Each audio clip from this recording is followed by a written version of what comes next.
বন্ধুরা good morning, রাখি পূর্ণিমার অনেক শুভেচ্ছা সবাইকে। সকাল সকাল স্নান করে পুজো সেরে নিয়েছি, সোনাই রেডি হয়ে দেখো সকাল সকাল চলে গেলাম মামা বাড়ি, যেহেতু ওনার দিদা ওনাকে নিমন্ত্রণ করেছিল রাখি পরাবে। আমিও সকাল সকাল বাজার থেকে কিছু জিনিসপত্র নিয়ে চলে আসলাম ননি শোনার জন্য।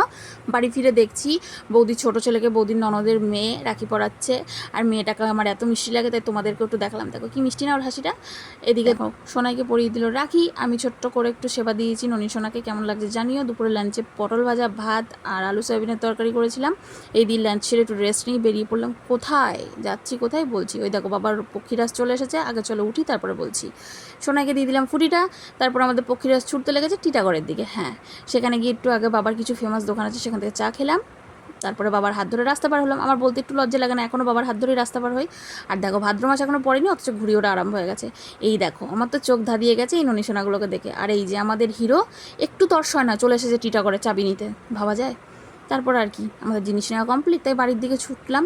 আর এইদিকে দেখো আমরা রাস্তা পার হয়ে গেছি, মা রাস্তা পার হতে পারিনি, তাই আমাদেরকে দেখাচ্ছে মার।